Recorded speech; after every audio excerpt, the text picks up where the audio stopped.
kasi hindi ako parati akong I always sound the alarm kasi nakikita ko eh. I remember, I still fresh pa rin sa akin what they did nung 2016. Yeah. Kung ano yung ginawa nila nung 2022. Kung ano yung gagawin nila sa 2028. It's getting very clear sa akin. Like I said nga nung previous, nandyan yung AI, nandyan yung TikTok, nandyan yung mga kalye survey, kalye serye, nandyan yung mga so that the Duterte playbook is constantly being updated. And okay, can you tell us more about that? Kasi one thing as you seen, I'm being more active on TikTok right now. Medyo mas regular na ako because you told me the battleground has shifted there. Kasi I feel very confident on YouTube and all. Yari yung mga DDS dito kung, of course, fan na sila ngayon kasi Team Sara na. No, but seriously, the trolls are back. They're very active and they're very strong on TikTok. No? Actually, kahit sa YouTube naman. Sa YouTube, pwedeng malakas yung sa atin. Malakas na rin sila. But I'm saying it's not like before na talagang wala tayong laban. You know what I'm saying? Pero TikTok, ang lakas talaga ng DDS. Lakas eh. Sobrang lakas. It's still the same, playbook. Same playbook. It's still the same appeal ni Digong. Yung kamay na bakal, yung tough on crime. I'm watching, nanonood ako nitong mga kalye surveys. Yes, please. Ng mga,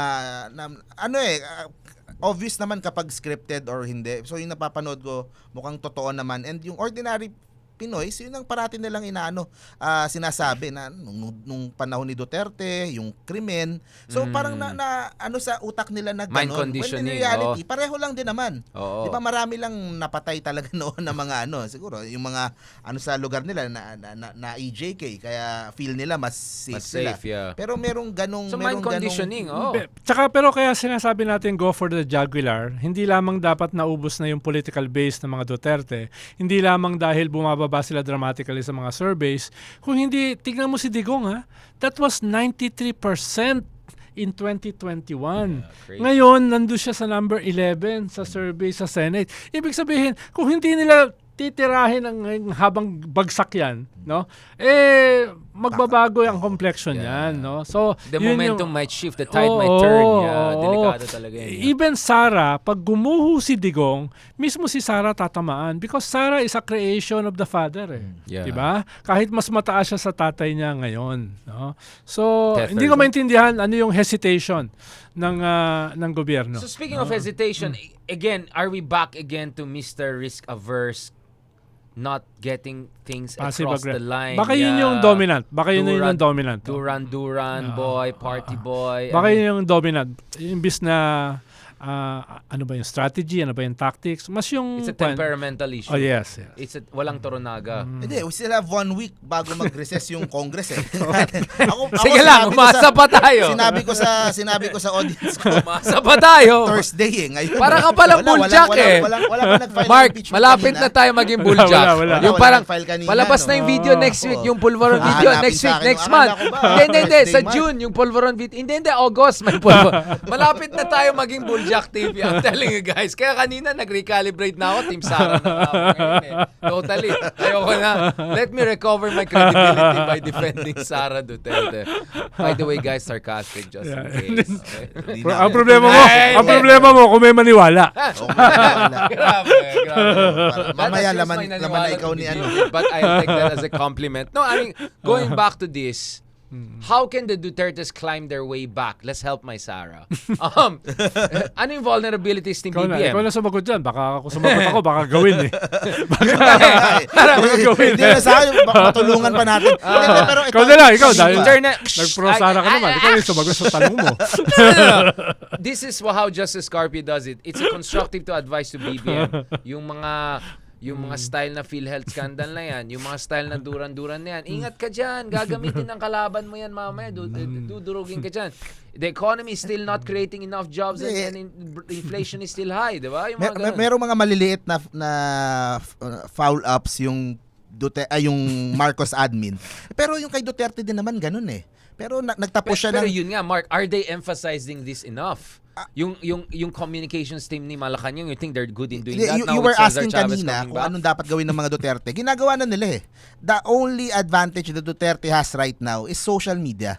Yun lang. Yun na lang ang natitira sa kanila. That they're really good at it. Okay? Pero confident naman ako, kakaupo lang ni Secretary Chavez. Yun.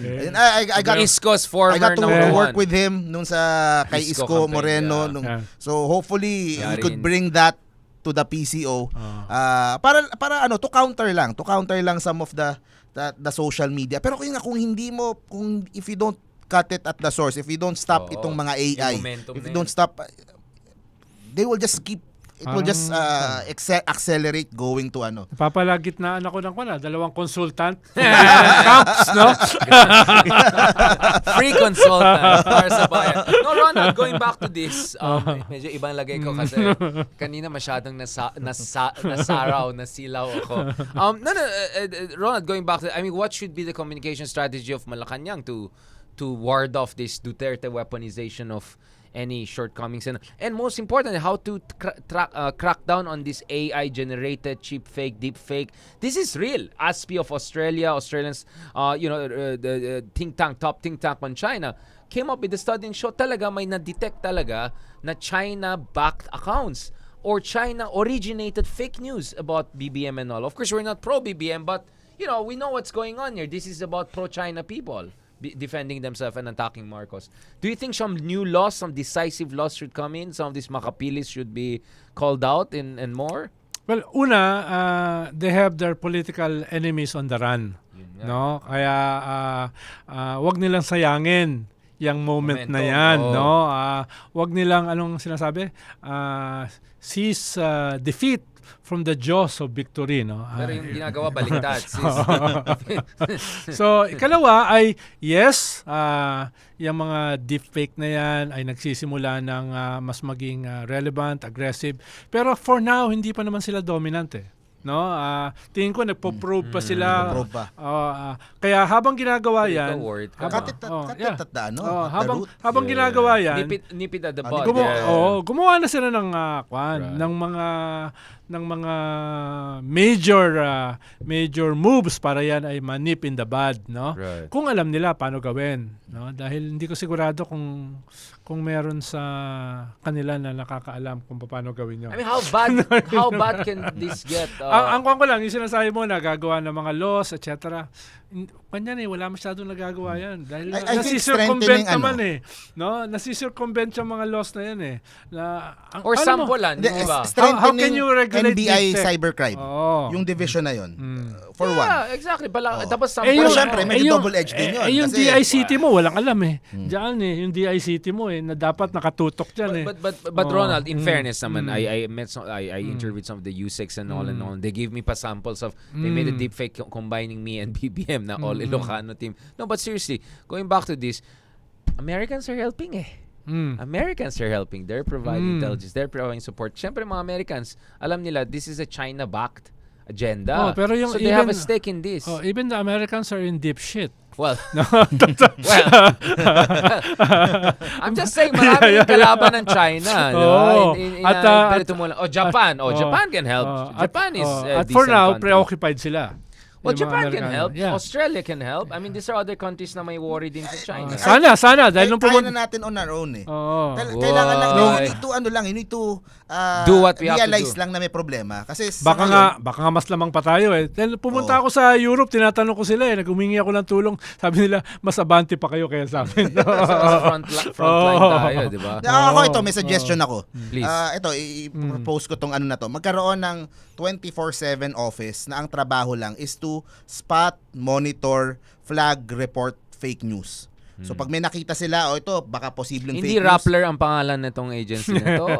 No, government agency na yun lang ang trabaho. Yeah, I know what yun lang yung trabaho to spot fake news, and pag kunyari nakakita sila ng pattern, hanapin na nila sa yung source ng fake news. Right. So isang office na yun lang yung trabaho. Cyber force. We need a cyber force. Talagang yung attack, defense, both, di ba? You know what I'm saying? You have to, ang dami natin gamers na magaling. Baka naman they can... mga top hackers kan sa Pilipinas, yung nagnanakaw ng credit card. Halimbawa. Ayan, di ba? Mga Pilipino yan. Halimbawa, atin ito, may website. So, exactly. Yung in charge niyan, bata, millennial. So, pinaliwanag niya sa akin, tingnan mo ito. ito yung ating firewall, ito yung kanilang mga atake. Tingnan mo, Right. pinapaliwanag niya. At kaya. Galing, No, galing. kaya. Ibig sabihin, meron tayo diyang mga bata May laban din na tayo. may skill set para diyan na wala silang ginawa kung hindi yan lang, no? Hindi tayo. Ako, wala akong alam diyan. I'm a Neanderthal, no, na malapit for na the next generation din. Oo, Kailangan malapit din na naman natin mag-extinct. kasi Oo. sa future This puro is a technology long-time driven problem. naman din. Yeah. Oo, pero hindi ko nasisimulan yan. Mag-hire na lang ako. Oo. At least let's pave the way for the Let next the generation. mercenary Yes. hire another Yes, mercenary. yes. Paano mismo yung Meta, Right. yung Meta, may committee sila dyan, no? Ang tingin nila ay hindi ganun kadali.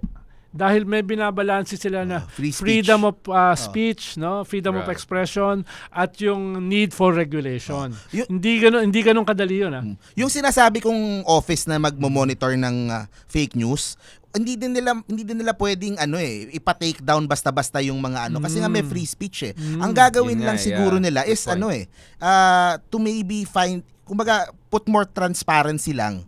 Kasi yung mga nagkakalat ng fake news, wala namang masama sa free speech if alam mo kung saan yung source. Oo. Kung alam mo kung sino yung nagsabi. Pag may sinabi ako o si tayong tatlo, we are responsible for what we say. Pero yung nagkakalat ng fake news, hindi eh. Kasi At hindi saka sila on payroll. nakikita eh. On Yeah. payroll. So more Oo.